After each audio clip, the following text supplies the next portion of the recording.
Chego no restaurante, no hotel, vamos ter pouco tempo para descansar e já ir dar continuidade na viagem. Aí a minha assessora me liga: padre, o que você vai querer comer?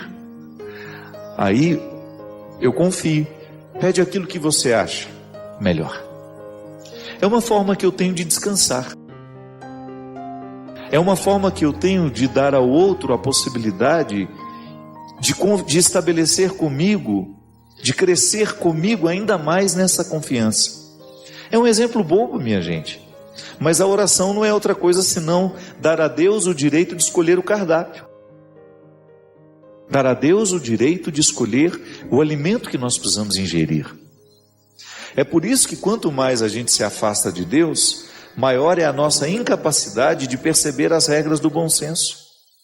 Aí nós vamos ficando aquelas pessoas insuportáveis. Por quê? Nem mesmo os atributos humanos que deveriam facilitar a nossa vida social estão prevalecendo em nós. Nesse tempo onde tantas agressões gratuitas, as redes sociais, onde as pessoas estão tão emburrecidas por causa dos seus posicionamentos políticos, por causa das suas opiniões, a gente agride o outro com tanta facilidade, a gente deprecia o outro com tanta facilidade. Nós, porque somos cristãos, não devemos engrossar esse time, não. Já tem gente demais falando mal, já tem gente demais, colocando os ódios para fora. É impressionante como nós queremos combater a crueldade com crueldades ainda piores. Sabe por quê? Porque na tentativa de consertar a crueldade, nós somos ainda mais cruéis. Aí a gente descobre que nós estamos no oposto do que Jesus nos ensina. Você não pode tentar curar uma crueldade com outra crueldade. E o mundo vai ficando cada vez mais doente. E nós vamos entrando nesse jogo doente. Muitas vezes ficamos paralisados pelos acontecimentos. Às vezes nos acontece uma coisa ruim e a gente fica ali meses parados naquilo que foi ruim. Não viramos a página, não damos continuidade à vida. Aí perdemos a oportunidade de viver a beleza dessa música. Ir para frente sem me fatigar. Vou com asas, pois confio no Senhor. É assim que funciona. Quando eu permito que os acontecimentos ruins sirvam apenas como uma escada para eu poder galgar um lugar mais alto, eu estou fazendo justiça ao sofrimento que me ocorreu. Agora, quando eu fico nivelado nele, não alcanço absolutamente nada do que ele pode me propor. É por isso que a gente precisa ficar muito atento aos sofrimentos que a gente tem passado, que a gente tem experimentado, às perdas que a gente viveu, porque tudo isso pode servir para nós como uma escadaria que nos leva para cima.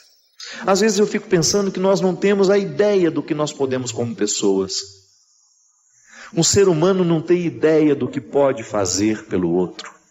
Ainda mais se estiver visitado pelos princípios cristãos, que nos ensinam o tempo todo a jogar a nossa alma para fora. Vamos sair das nossas mesquinharias, vamos parar de amassar o pão do nosso dissabor, das nossas mazelas. A minha vocação é buscar as alturas. A sua vocação é buscar as alturas, mas nós jamais conseguiremos alcançar essas alturas se a gente ficar preso a tudo isso que é mesquinho em nós. Se nós ficarmos presos a uma experiência religiosa que não nos permite o aprimoramento do ser, se nós ficamos presos em preces que definitivamente não nos aproximam de Deus, mas são apenas uma verborragia, um palavreado sem sentido, que não repercute dentro de nós. Volto a dizer, uma fé que se manifesta o tempo todo a partir de pedidos e não a partir de confiança. Quando peço alguma coisa a Deus, eu corro o risco de estar sendo movido pelas minhas necessidades superficiais, bobas, porque nem sempre eu sei o que de fato preciso. Por que não vou dar a Ele a carta branca? Por que não darei a Ele o acesso a tudo isso para Ele reger a minha vida? Se eu faço essa experiência com uma outra pessoa, se eu faço a experiência de confiar a minha vida a uma pessoa que também é marcada por limites como eu sou, não farei isso com Deus? Essa presença máxima, extraordinária em mim, em você, agindo em nós através da nossa consciência, iluminando-nos, traçando os nossos caminhos a partir do bom senso. Sim, Deus nos orienta através do nosso bom senso. Se você quiser identificar se aquilo é para você ou não, use o seu bom senso. A voz de Deus repercute profundamente ali, no momento em que nós ousamos escutar a voz interior que em nós funciona como bom senso. É essa confiança que nós precisamos buscar diariamente, volto a dizer, para que a nossa fé deixe de ser de pedidos e passe a ser de entrega, de confiança. Aliás, a confiança é uma das mais belas virtudes que nós podemos experimentar em uma pessoa. Você sabe muito bem disso, a vida nos ensina que nada pode nos enriquecer mais do que a gente ter pessoas em quem a gente confia. Pessoas com as quais a gente conta. Tão raro nos dias de hoje, né? As pessoas se descartam tão facilmente. As pessoas fingem amor, fingem fidelidade. E de repente, quando a gente se descobre fazendo uma experiência positiva de confiança com alguém, é como se um conforto existencial pudesse trazer um sentido muito pleno à nossa vida. Quando eu tenho a oportunidade de passar pela vida de uma pessoa e fazer o bem, é Deus que está passando na vida daquela pessoa através de mim. Quando você tem a oportunidade de oferecer o seu conhecimento para facilitar a vida do outro. É tão bonito quando nós encontramos o profissional que faz questão de ensinar ao outro aquilo que sabe. Quando você vai ser atendido por um médico e o médico faz questão de olhar no seu olho e de explicar o que você tem, como será o tratamento, por que talvez você tenha tido aquilo. Quando ele coloca o conhecimento dele para ajudar a aliviar a dor, a sua ansiedade, a sua angústia. Eu posso ir muito além de onde estou. Isso é uma verdade. Eu ainda não alcancei tudo o que posso alcançar, como padre, como homem que sou. Você ainda não alcançou aquilo que você pode alcançar como pessoa. Tantas virtudes à nossa espera, tantas coisas bonitas podendo serem vividas, e a gente não vive porque a gente não chega lá. Às vezes nós somos cruéis assim dentro da nossa casa. Nós queremos combater uma crueldade com uma outra crueldade ainda maior. E justificados. Nós nos justificamos porque somos cruéis. E perdemos a oportunidade de sermos essa mão de Deus na vida do outro. Tanta gente sofrendo hoje, minha gente. Tanta gente nas UTIs, tanta gente nos hospitais, abandonados, sozinhas, tanta gente na prisão. E o mundo cada vez mais cruel. Porque falta essa consciência do que nós podemos. Quem são os nossos inimigos hoje? Eu gosto de pensar que o pior inimigo que eu tenho sou eu mesmo. Quando eu, consciente ou inconscientemente, fico colocando obstáculos ao meu crescimento, por exemplo.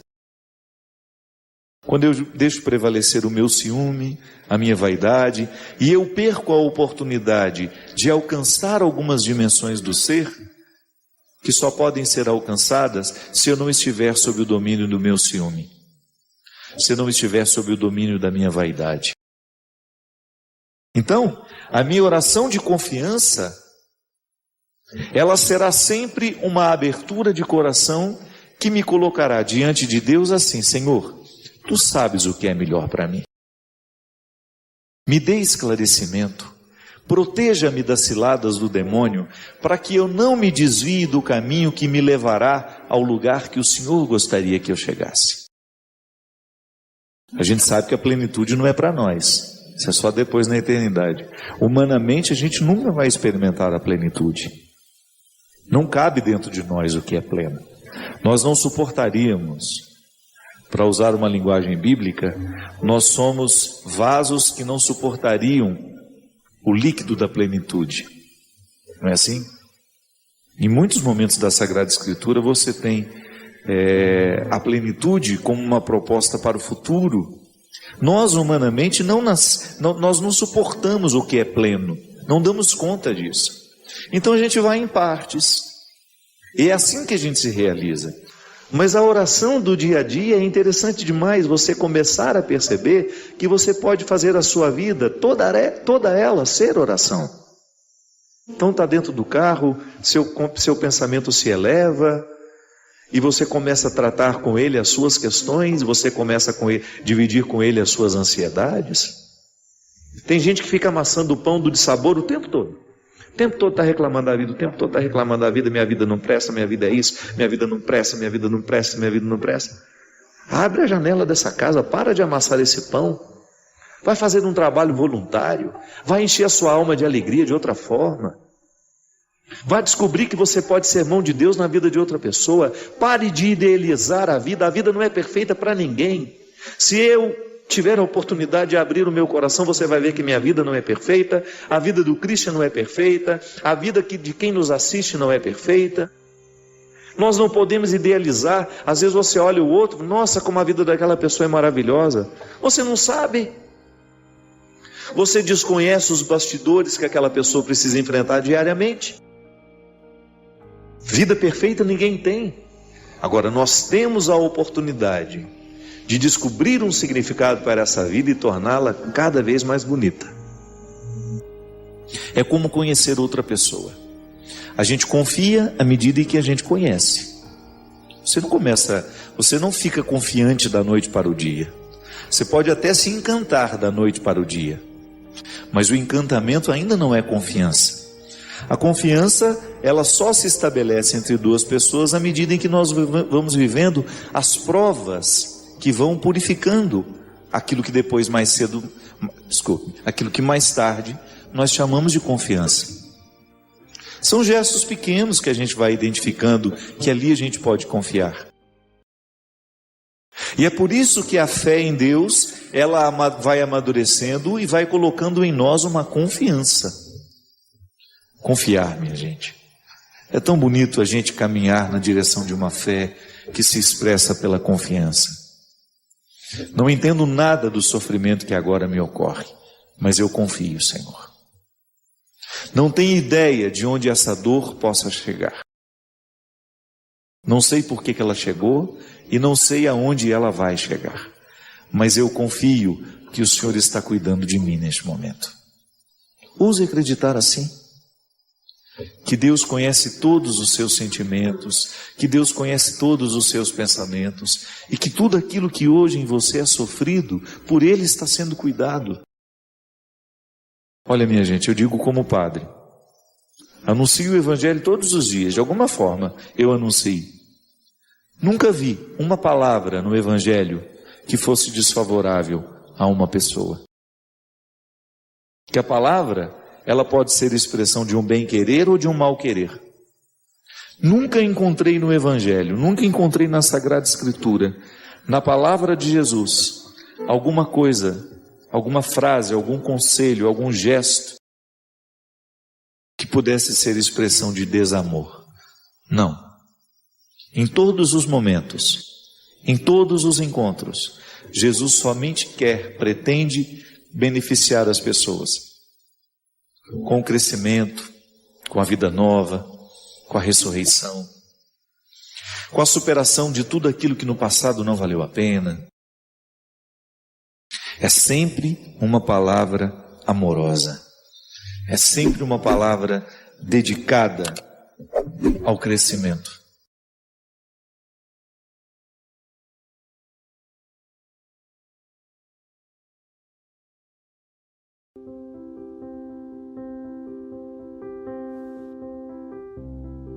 Tenho vivido, padre, este problema no meu namoro. Sinto que meu namorado não é capaz de respeitar quem eu sou. Ele acaba vivendo comigo e eu aceitando, inúmeras projeções. Tenho medo, padre, pois o nosso casamento está se aproximando e tenho certeza que ele não se casará com quem eu de fato sou, mas com quem ele imagina o tempo todo. Como fazer? Difícil, né? Você estabelecer um relacionamento onde você sente que o outro não ama quem você é, mas ele ama aquela pessoa que ele imagina você ser. Primeiro que isso é um crime terrível, que nós permitimos que aconteça. Porque é impressionante como eu encontro pelo caminho pessoas vivendo esses acorrentamentos afetivos, que num primeiro momento parece amor, que num primeiro momento parece respeito, parece solidariedade, parece carinho, mas depois aquilo vai se transformando num verdadeiro desastre na vida de quem experimenta. Então, às vezes, nós permitimos que o outro se depare, vá dando as regras de um jeito dentro do relacionamento que a gente vai aceitando essa ilusão. Porque num primeiro momento, quando a gente se encontra, a gente não sabe quem o outro é. A gente imagina muita coisa, não é assim? À medida em que nós vamos convivendo, a gente deixa de imaginar e começa a encontrar a realidade. É depois que você encontrou a realidade, quando você desfez o pacote da ilusão, é que você tem condições de dizer que você ama, se você ama ou não. Até então, a ilusão não nos permite o amor. A ilusão pode até nos permitir a paixão, que é diferente. Por isso que quando uma pessoa está apaixonada, ela é uma pessoa até perigosa. Ela pode cometer burradas por causa dessa paixão que sente. Ela pode agir de maneira irracional. Quem aqui já ficou apaixonado e sabe disso? Já? A gente não perde o equilíbrio emocional? A gente olha para o outro e fica imaginando uma série de coisas. Nossa, como essa pessoa é maravilhosa. Nossa, era tudo o que eu precisava. Era tudo o que eu queria. Às vezes a pessoa tem tanta ânsia de ser feliz que o primeiro que ela encontra, ela acha que ele é o príncipe encantado da vida dela. Por causa das ansiedades que tem. Mas pelo amor de Deus, o outro não tem a obrigação de carregar as nossas ilusões, as nossas neuroses. Então, quando nós nos encontramos, nós temos ilusões que por responsabilidade nós precisamos fazer cair por terra aos poucos. Olha, você acha que eu sou assim, mas não sou não, viu? Somos nós que precisamos pontuar para o outro. Porque se eu fico aceitando a ilusão que o outro tem de mim, eu corroboro, eu dou a ele ainda elementos mais sólidos para poder sustentar essa pseudo-percepção. E às vezes a gente faz isso porque a gente não quer decepcionar o outro. Isso é uma bobagem. Às vezes nós perdemos uma vida inteira com medo de decepcionar o outro, mas decepcionando a nós mesmos. Um prejuízo afetivo terrível. Isso é falta de amor próprio, né? A gente falava isso aqui antes, que quando Deus nos ama, Ele nos ensina a amar quem somos. É isso. A partir do momento que a gente se ama, a gente não vai permitir que o outro venha querer nos fazer um fantoche. O amor não pode ser isso. E às vezes, na relação a dois, nós descobrimos que o outro está sendo escravizado porque ele não teve coragem de quebrar a ilusão que o outro tinha dele. Como é que nós podemos estabelecer relações sequestrantes? Como é que nós podemos viver o papel de vítima ou então até mesmo o papel de sequestrador? Toda vez que nós alimentamos uma ilusão ou permitimos que o outro alimente uma ilusão a nosso respeito, nós estamos estabelecendo as paredes desse cativeiro. Então, minha filha, se você está vivendo uma experiência de namoro, onde o seu futuro esposo está namorando muito mais com uma ilusão do que com uma realidade, é responsabilidade sua quebrar esse cristal agora, enquanto é tempo. Porque às vezes o outro vai até se apaixonar por você de verdade, vai até ser capaz de amar quem você é, mas você terá que tirar primeiro os panos da ilusão. Nós não temos o direito de fazer isso com a gente. Olha, eu vou permitir que você ame aquilo que você imaginou. Então eu vou ficar representando no tempo que eu puder esse papel que você acha que eu devo viver. Ou então eu vou interpretar esse personagem por quem você se apaixonou. Eu vou representar esse personagem de quem você gosta. Só para eu ter um pouquinho o prazer de ser gostado por você. Mas isso não alimenta, isso é muito raso. Uma amizade, por exemplo, também pode ser assim, quando nós ditamos ao outro um jeito de ser para que a gente goste dele. Isso é terrível, isso é muito nocivo. E o outro, gente, é impressionante como nos dias de hoje as pessoas já chegam com todas as definições a nosso respeito para poder nos amar. Com todos os condicionamentos para poder nos apresentar. Olha, eu vou amar você se você fizer isso, se você fizer aquilo, se você corresponde isso, se corresponde aquilo. Mas é claro que ela não diz isso de maneira tão direta. Ela vai dizendo com um sorriso: nossa, que bom que você fez isso por mim, como você é especial. Aí você, então é assim que tem de ser. Aí você começa a reproduzir um papel. Porque carentes todos nós somos. Todos nós temos carências. Todos nós temos necessidade de sermos amados. Agora, cuidado, porque às vezes, por causa dessa necessidade de ser amada, por causa dessa necessidade de sermos amados, nós assassinamos a nossa verdadeira identidade. E o que sobra no final? Aquele amargo, sabe? Não fui quem eu deveria ter sido. Não fui amado como poderia ter sido amado. Por quê? Porque eu perdi tempo com os fantoches. Eu não me assumi. Eu não fui quem eu deveria ter sido desde o início. Eu permiti que a ilusão dele permanecesse. Então, por ter uma ilusão a meu respeito, e eu dando alimento a essa ilusão, eu cometi um crime contra mim. Eu tenho uma máxima que o outro nos trata da maneira como nós autorizamos.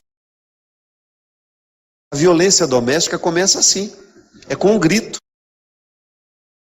O marido grita uma vez, a mulher aceita o grito.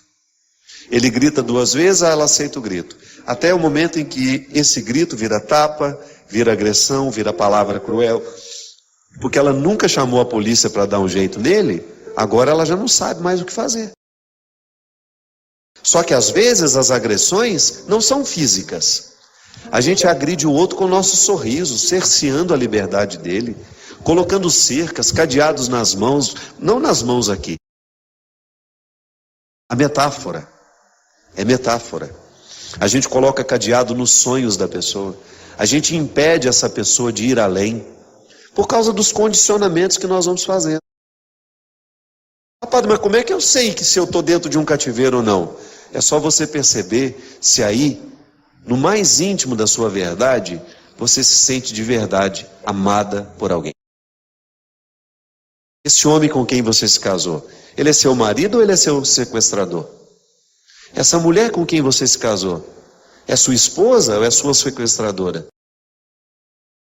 Ela nutre a sua liberdade ou ela lhe priva de ser quem você é?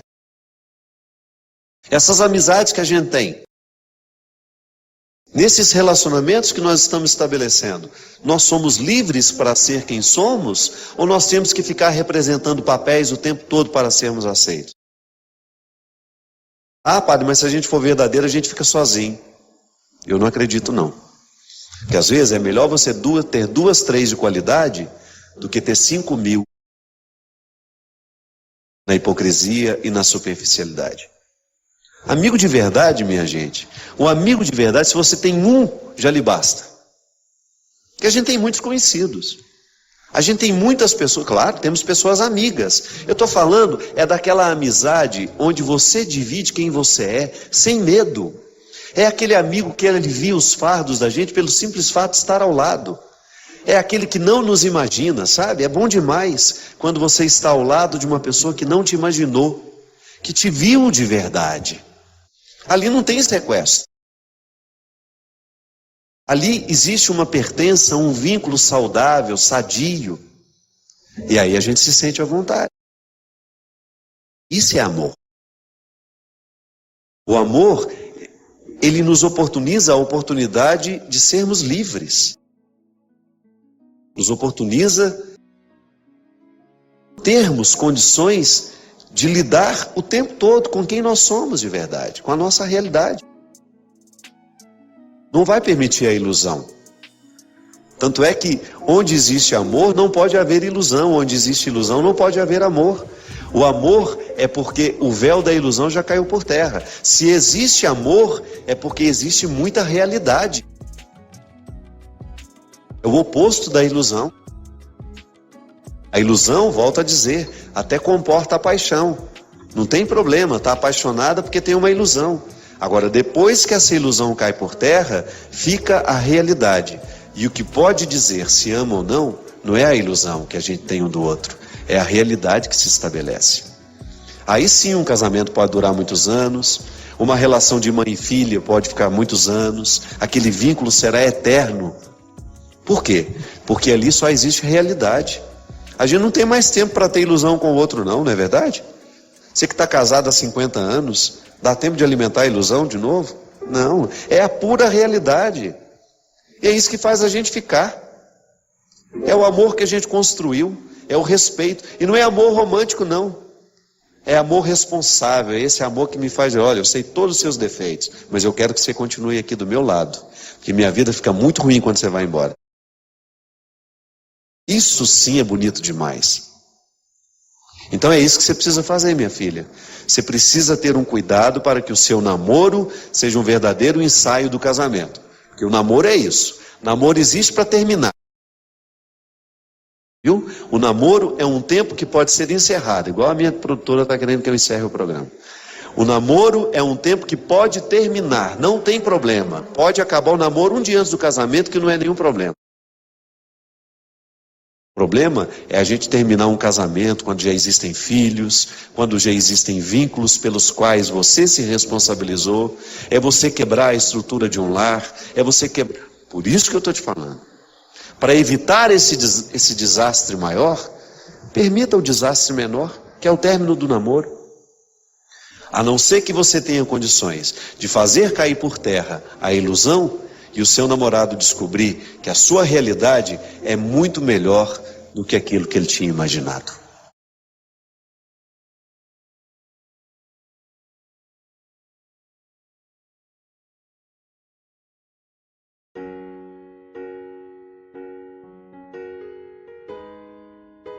Padre, qual a importância da intercessão dos santos? Por que não fazer o pedido diretamente para Jesus? Você pode fazer o pedido direto para Jesus, sim, não tem nenhum problema. A intercessão dos santos é apenas mais um jeito de rezar. Todos nós temos o direito de ter uma devoção pessoal. E isso é muito interessante, gente, porque a igreja faz isso para nos aproximar, para nos revelar que é na humanidade que Deus age. Quando você tem ali, por exemplo, você admira, você olha para a vida de Santo Antônio, por exemplo, você olha para a vida de São Francisco de Assis e descobre nestes homens um pouco de você. Comunhão dos Santos é isso. É abrir uma vitrine, né, onde ali estão pessoas como nós que conseguiram fazer da sua experiência de vida uma experiência de santidade. Elevar uma virtude, né? A santidade é isso. É você pegar uma virtude e potencializá-la, muitas vezes, e fazer com que ela cresça tanto dentro de você, que ela cresça tanto, que ela acaba se tornando a sua marca, a sua característica. Por exemplo, São Francisco, o amor aos pobres. Ele viveu a simplicidade com tanto empenho, ele se aproximou dos miseráveis com tanto amor, com tanta misericórdia, que isso santificou. Então aí eu olho para São Francisco de Assis, identifico que ele era um homem muito rico, conheço a história dele, sei que ele tinha muitos bens, que ele tinha muitas possibilidades, que ele era um homem muito inteligente, e vejo ele fazer esse processo de aproximar-se da simplicidade e na simplicidade descobrir o sentido para a vida. Então muita gente que tem uma humanidade semelhante à de Francisco de Assis vai acreditar que a santidade para ela também é possível. Porque se ele conseguiu e eu sou parecido com ele, por que eu não posso conseguir também? Então a comunhão dos santos é uma aproximação que nós temos de pessoas que viveram os mesmos desafios que nós. E que, vivendo os desafios que lhes eram próprios, conseguiram alcançar a virtude que o santificou. Ah, mas eu tenho Jesus como meu exemplo. Tudo bem. Jesus é a nossa referência o tempo todo. Tanto é que nós só prestamos atenção em Francisco porque Francisco imitou Jesus. Eu não gosto da palavra imitou. Incorporou, poderemos dizer. Ele vivenciou tanto, ele foi tão cristão, ele foi tão parecido com Jesus, mas por ser humano, por ser limitado, em qual virtude ele pareceu muito com Jesus? Na simplicidade. E aí você tem então a possibilidade de participar deste mesmo mistério. De ser como Francisco, de olhar para Jesus e de radicalizar essa virtude, a simplicidade, na sua vida, para que você também possa encontrar nessa simplicidade o caminho da sua santidade.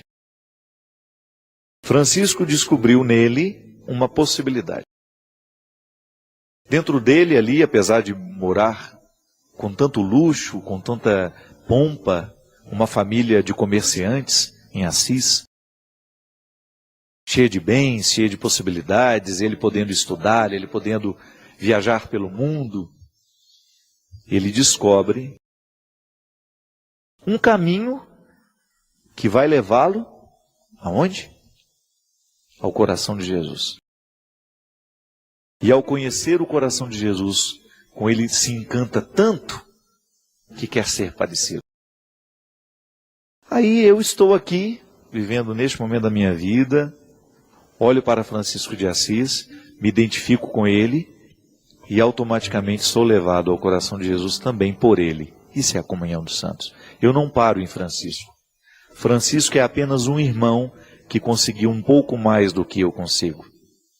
E da mesma maneira como um irmão motiva o outro, né? Quando eu olho para as pessoas que eu admiro, imagina as pessoas fazem isso até com pessoas da televisão. Não podemos fazer com os santos? Que hipocrisia é essa? Você admira o seu pastor? Você gostaria de ser como seu pastor? Isso é comunhão dos santos.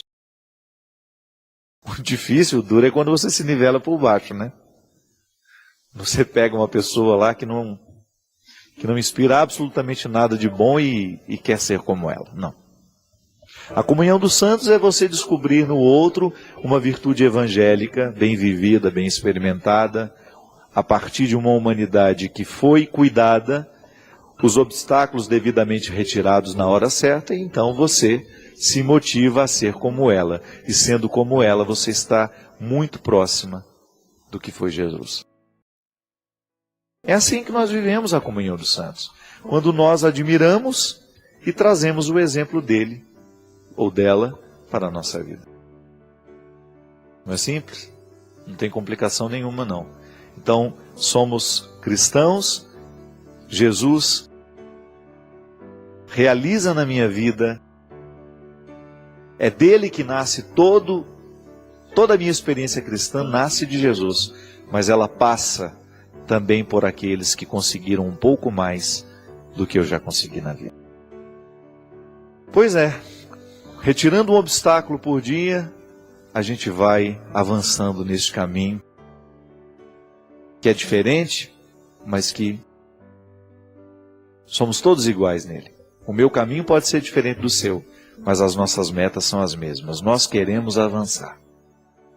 Então eu hoje tenho obstáculos diferentes dos seus, não é nenhum problema. A estrada é a mesma. E é por isso que eu acredito muito que as pessoas de bem, elas sempre se encontram num determinado momento da estrada, mesmo vivendo religiões diferentes. Quem persegue a bondade, quem persegue a verdade, em algum momento dessa estrada, vai encontrar. Estamos todos no mesmo caminho.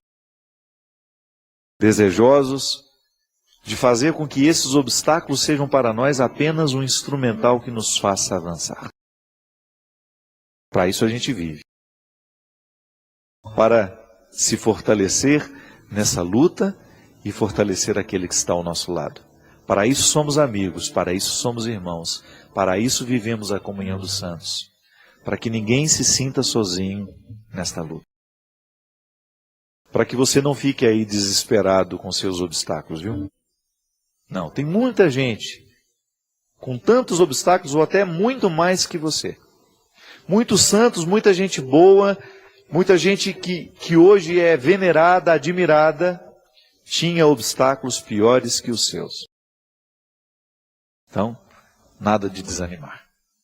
É fé em Deus, um pouco de esforço diariamente, e o caminho da nossa salvação estará sendo feito, sendo trilhado. É isso que eu desejo para nós. Que a nossa luta seja sempre muito honesta. Se você hoje percebe que Deus não está tendo oportunidade de manifestar-se ao mundo através de você, converta-se.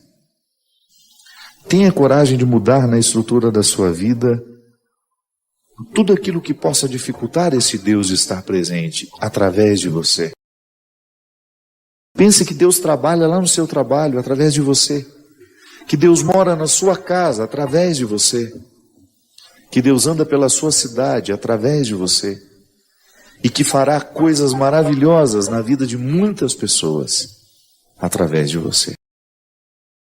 Porque o poder mágico de transformar, de tornar uma situação mais bonita, está inteiro colocado no seu coração.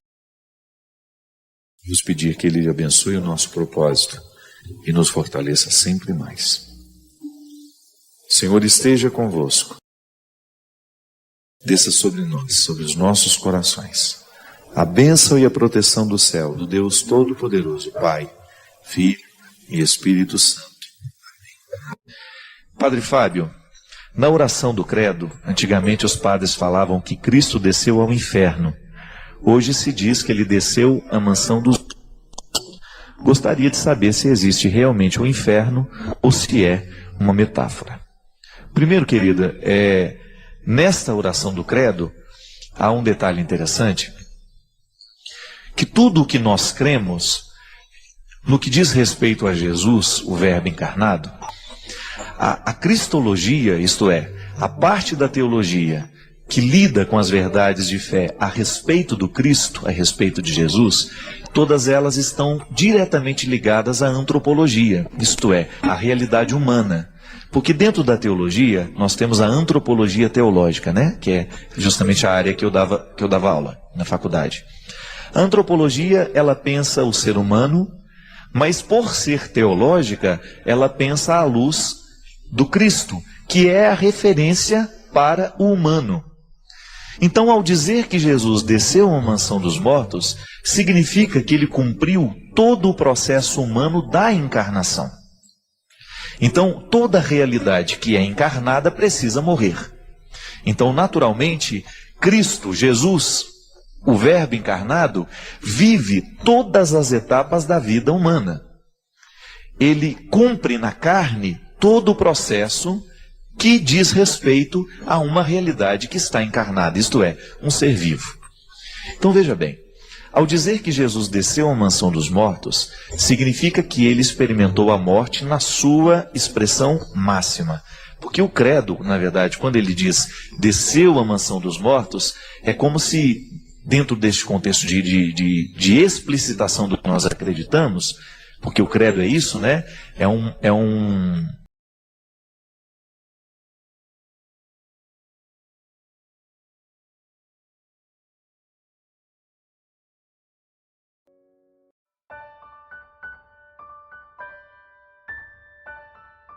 Senhor, fazei-me instrumento de vossa paz. Onde houver ódio, que eu leve o amor. Onde houver ofensa, que eu leve perdão. Onde houver discórdia, que eu leve a união. Onde houver dúvida. Ó Mestre, fazei que eu procure mais consolar que ser consolado. Compreender que ser compreendido.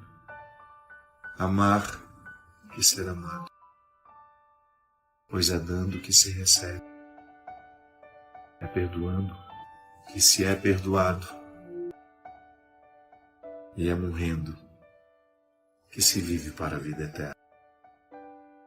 Eu abraço todo mundo neste momento, neste espírito franciscano, dessa oração linda, que nos convida a fazer mais pelos outros do que esperamos receber.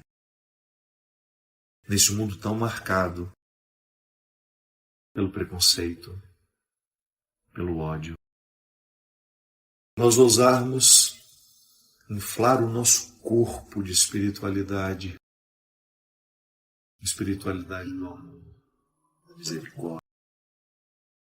A gente inflar o nosso corpo para que ele seja um lugar onde Deus acontece, um lugar onde a humanidade tenha a feliz oportunidade de ser redimida. Tornar o nosso corpo um lugar onde Deus, um lugar possa ser expressão do amor de Deus pelo mundo afora. Que tal experimentar a dieta da alma? Você já parou para pensar na dieta da alma? Você já, Cristian? Boa noite. Você faz dieta para a alma? Que às vezes nós temos uma preocupação de fazer dietas para a gente emagrecer o corpo, mas a gente se esquece que nós também precisamos fazer as dietas da alma, que é quando você começa a identificar em você elementos que te pesam, do seu jeito de ser, do seu temperamento, elementos que vão dificultando o seu relacionamento com os outros. A gente vai se acostumando com esses fardos, com esses pesos, né? O evangelho de hoje, que a gente escolheu para essa leitura, para a leitura do programa de hoje, a gente fala justamente dessa necessidade que a gente tem de colocar diante de Deus todas as realidades que nos pesam. Porque é ruim ser pesado. Não é nada agradável a gente ser pesado. Se a gente está acima do peso, a gente tem dificuldade de andar com mais destreza, a gente tem dificuldade de subir uma escada. Tudo é mais cansativo quando nós estamos com alguns quilos a mais do que o nosso biotipo pede. Então a pessoa tem 1,70 m, se ela vai entrar lá numa pesquisa de quantos quilos ela deveria ter, ali você sabe quantos quilos a mais você está tendo. E certamente o peso a mais vai dificultar a articulação dos nossos joelhos, os nossos pés. Um corpo que tem 1,70 m não está programado para receber tanto peso. Então a dieta do corpo a gente sabe o que significa. É criar um pouco de vergonha na cara, a gente começar a comer os alimentos mais saudáveis, a gente ter uma atividade física. Mas como é que a gente faz para a gente poder se livrar dos pesos do nosso temperamento, que nos dificultam subir outras escadas? Se o meu corpo pesado me dificulta chegar ao alto de um lugar que eu não consigo chegar porque eu me canso, muitas vezes os pesos da alma também me dificultam chegar no outro, por exemplo. A conviver de maneira saudável, a estabelecer com o outro uma relação amistosa, leve. Então a proposta da Leila é justamente refletir essa arte de ser leve. A gente resgatar valores, por exemplo, como a gentileza. Quando a gente assume a gentileza como uma proposta de vida, nós estamos mergulhando no coração do Evangelho, que é o território, né, da gentileza, da fraternidade, do respeito ao outro. Enfim, tantas coisas que a gente vai assumindo e que vão dificultando essa leveza interior. Ou você que já está consciente da necessidade de de viver, né? De ficar um pouco melhor, de livrar-se um pouco desses fardos, aproveite para acelerar dentro de você esse processo. A teologia nos ensina. Deus quer o nosso bem o tempo todo, mas eu preciso dar passos na direção desse. Porque senão o querer de Deus não se realiza em mim. O querer de Deus se cumpre na vida humana à medida em que essa vida humana se dispõe à luta. À medida em que essa vida humana caminha na direção deste bem que Deus quer. É assim que nós fazemos a vontade de Deus se concretizar na nossa vida. O sonho que Deus tem para mim, o sonho que Deus tem para você, passa o tempo todo pela nossa realidade. É na nossa realidade que nós vamos dar passos concretos na direção dessa transformação que nós precisamos viver e experimentar. Cuidado. Você que iniciou na sua vida um processo de mudança e de transformação, cuidado. Jesus foi muito sábio quando nos propôs: vigiai e orai. Ele falava a respeito da vinda do reino. Mas quem disse que transformar a vida também já não é, de alguma maneira, a gente antecipar a chegada? Hoje, o reino de Deus pode estar presente na história a partir da sua vida. Aquela mudança que você tanto deseja realizar na sua vida, na sua história, antecipa a chegada deste. E é por isso que o nosso estado de alerta nunca cessa. Porque há sempre alguma coisa em nós que está precisando passar por uma reforma, por uma transformação. E há sempre alguma coisa em nós que nós precisamos selar com a fidelidade. E esse alerta é justamente para que a gente não perca o fio da meada. Para que a gente não se esqueça do compromisso que a gente assumiu antes de ser com o outro. Um compromisso com a gente mesmo. A experiência do amor próprio é a primeira realidade que Jesus transforma quando encontra a gente. Quando a gente se deixa encontrar por Jesus, a primeira coisa que Ele realiza na nossa vida é isso. Ele faz a gente voltar a gostar da gente mesmo. Ele faz o amor reacontecer. Aquele que está em Deus precisa voltar. E essa é uma realidade que nós precisamos cultivar todos os dias. Porque senão, muito facilmente, a gente vira nosso inimigo. E a gente começa a lutar contra a gente mesmo. E a gente começa a trazer toda a destruição para dentro de nós, esquecendo até muitas vezes que nascemos para a vitória, para a realização. Proclamar a vitória de Deus é um jeito interessante que a gente tem. Primeiramente, reconhecer aquilo que nós esperamos dele. Porque quando a gente proclama a vitória de Deus na nossa vida, nós estamos reconhecendo que em nós há uma parte que a ele pertence. Não que nós sejamos esquartejados, não. Essa totalidade do ser humano consiste em compreender que nele há uma parte irrenunciável que pertence ao sagrado. Território sagrado. É a identidade cristã sendo assegurada nestes detalhes da existência. Quando a gente descobre que dentro de nós há um espaço para a coragem, mas que também há um espaço para a fraqueza. E que na reconciliação dessas duas realidades, porque elas precisam ser reconciliadas o tempo todo, uma vez que ninguém é corajoso sempre, mas ninguém também é um fracote sempre. Nós fazemos a mistura, a transição de o tempo todo a gente se reconhecer em algum lado dessa história.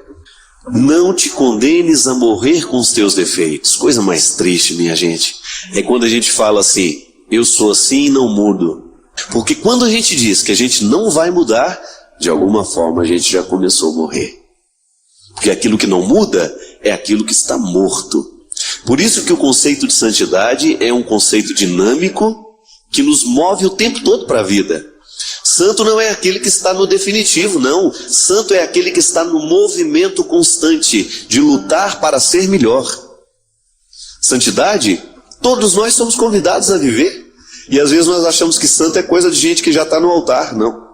Santidade é uma realidade, é uma luta para a qual todos nós estamos convocados. Não tem que ficar se acomodando nos defeitos que a gente tem. É tão bom a gente ter a sensação que cresceu. Erga os olhos, destranca a tua voz.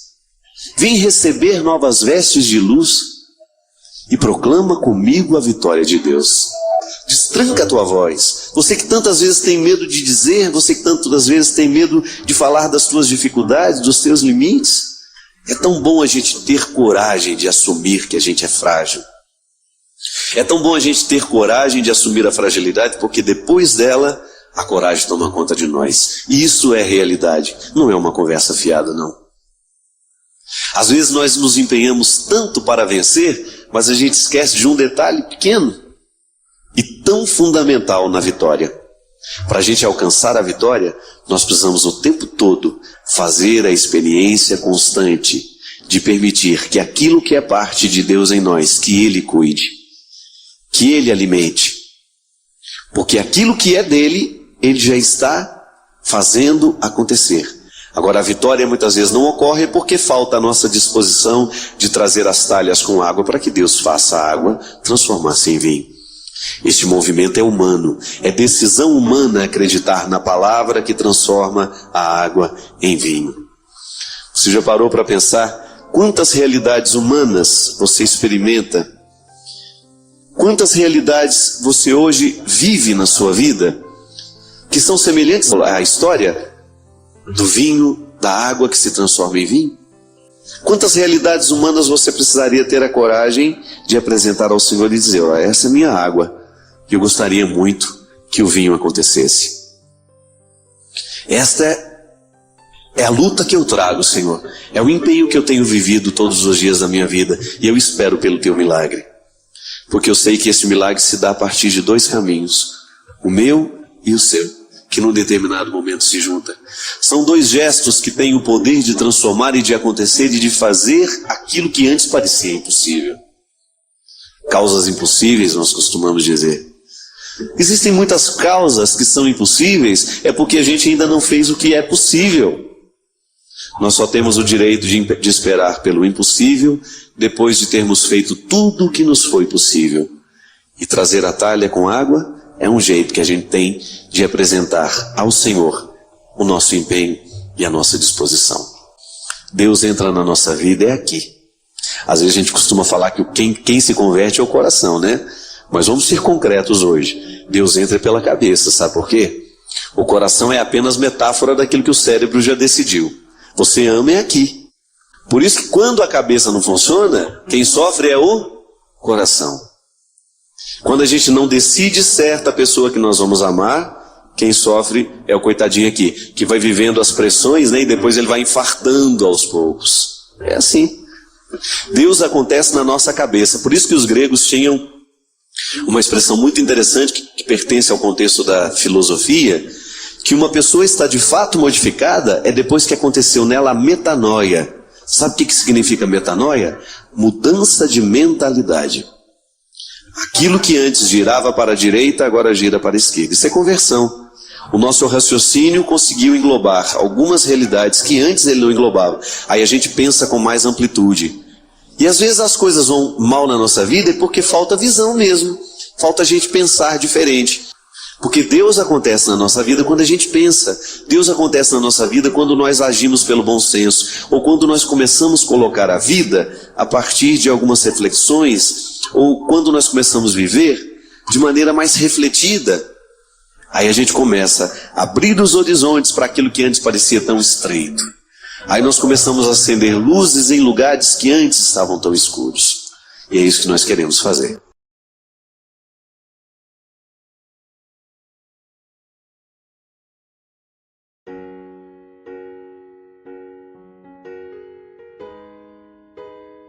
Primeiro que é muita pretensão a gente querer entender tudo que a Bíblia diz, né? Aí vale uma regra que lá na faculdade a gente chama de hermenêutica, né? Nós não podemos entender o texto fora do contexto.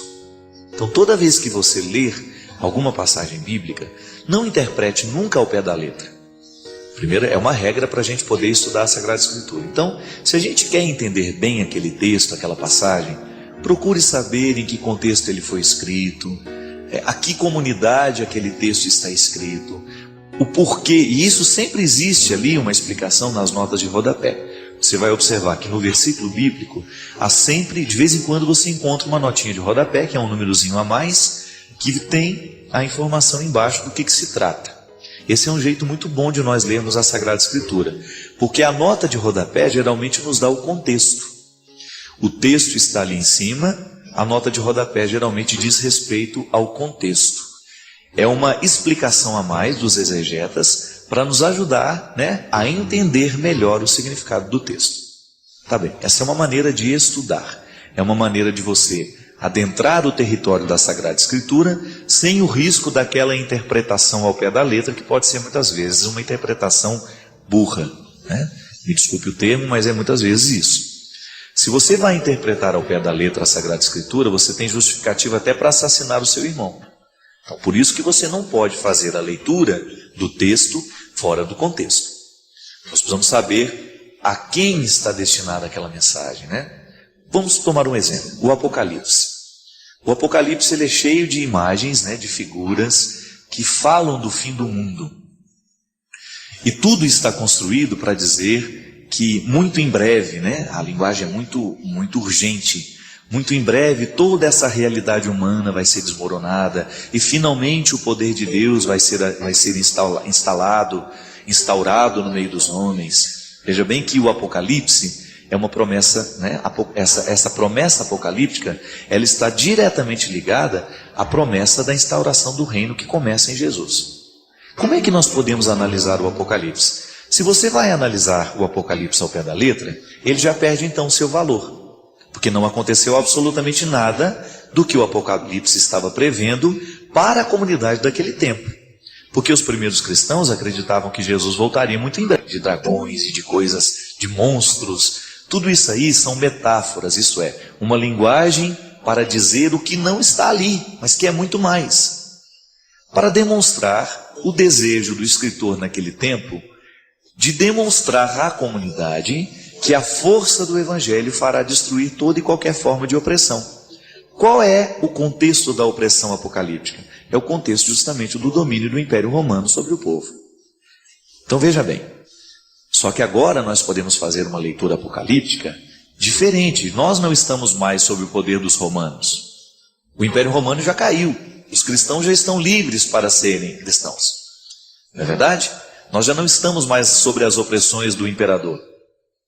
Só que hoje nós também vivemos impérios diabólicos que o tempo todo estão querendo massacrar os princípios cristãos.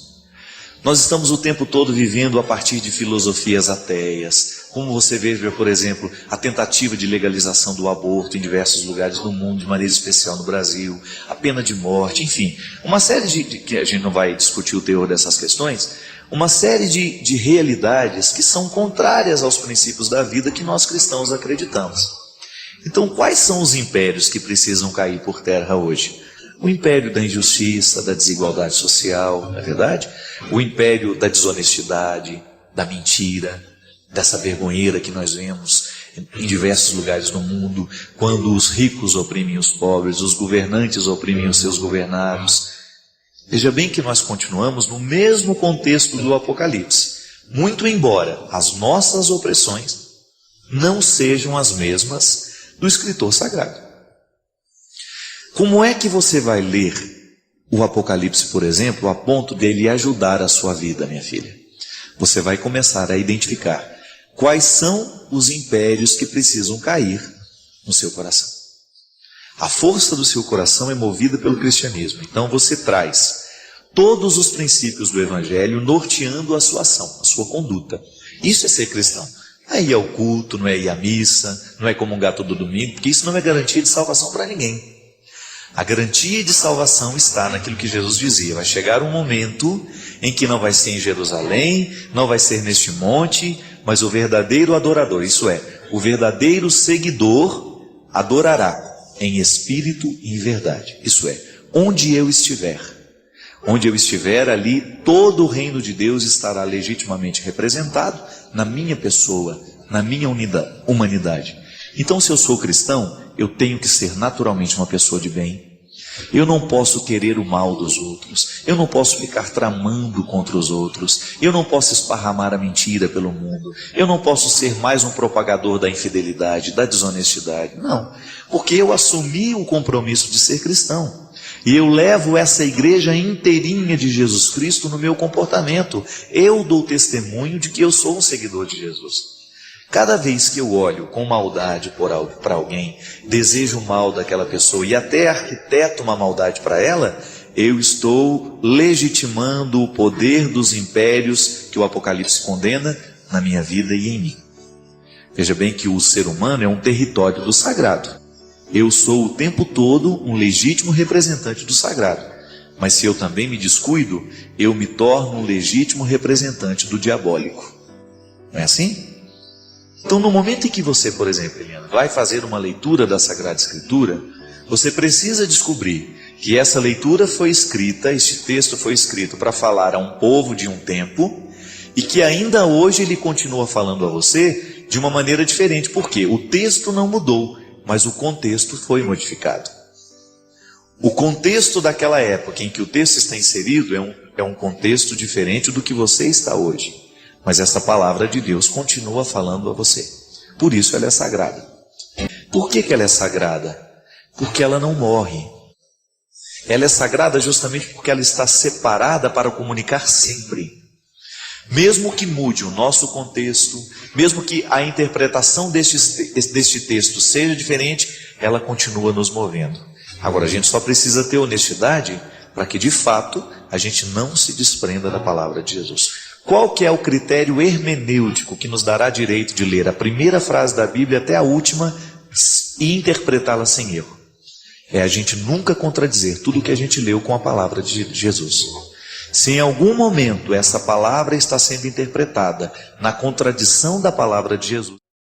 Ela escreveu assim: Padre Fábio, eu tenho 36 anos e sempre sofri muito com a insegurança.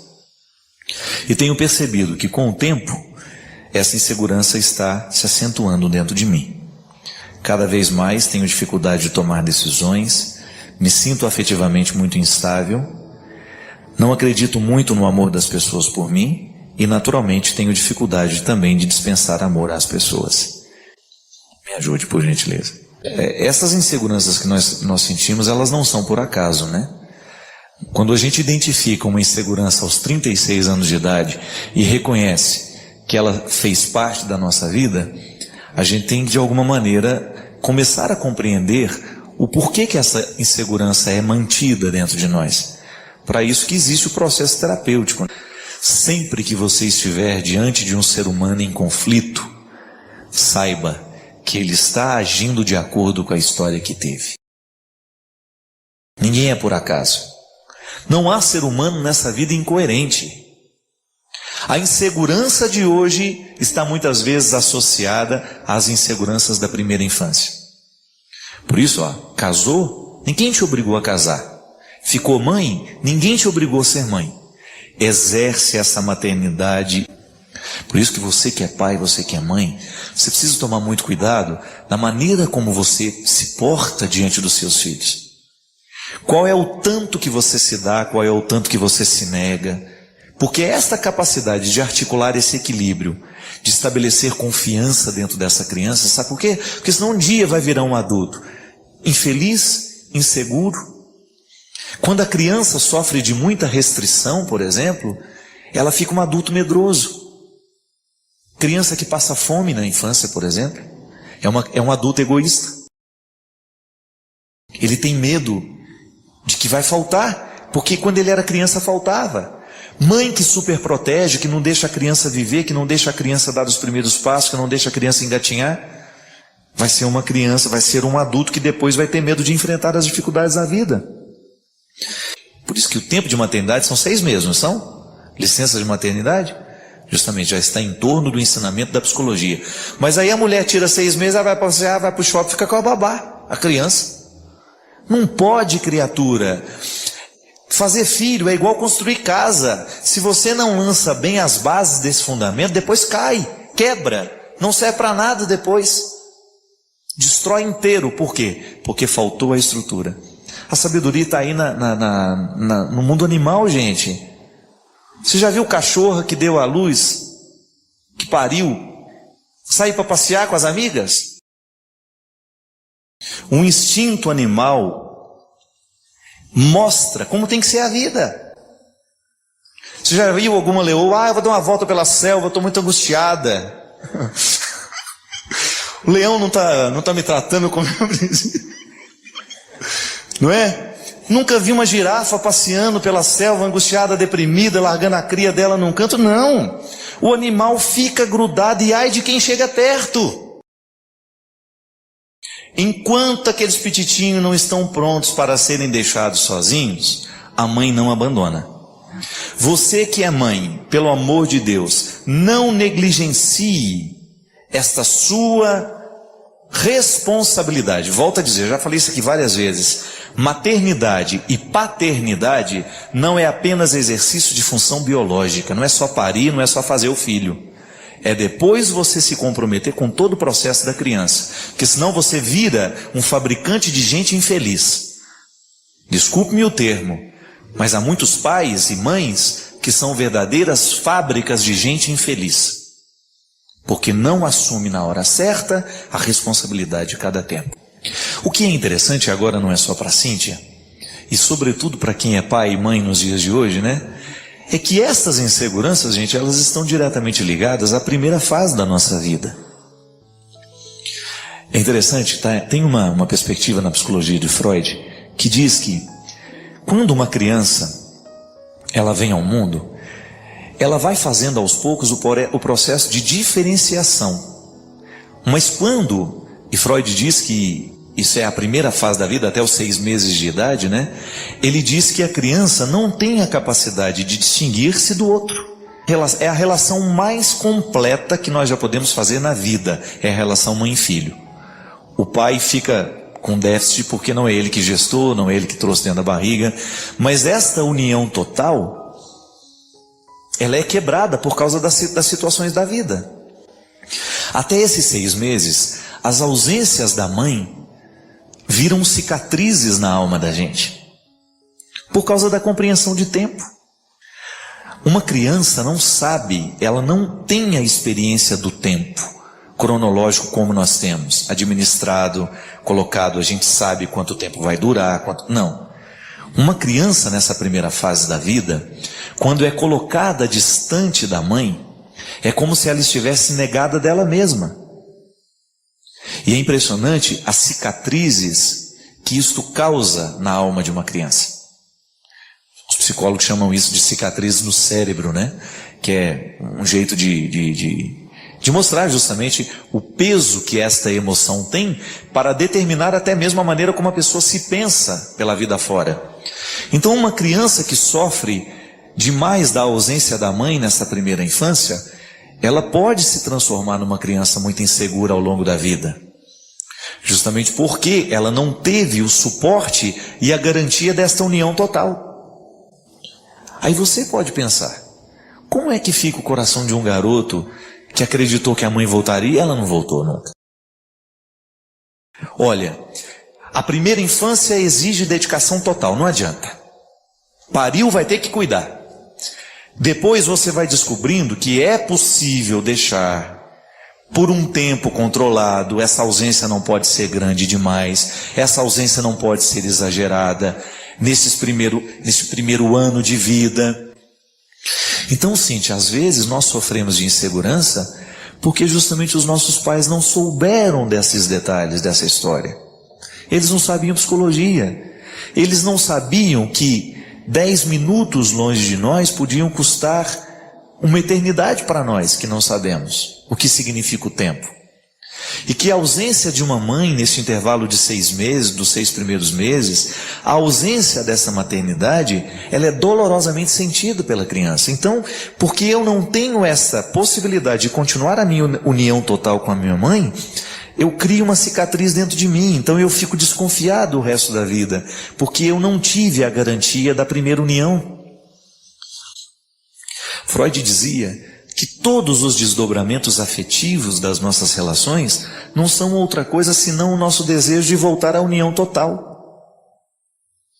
que em muitos casamentos você vê o marido procurando uma mulher absolutamente igual à mãe dele. Não é assim?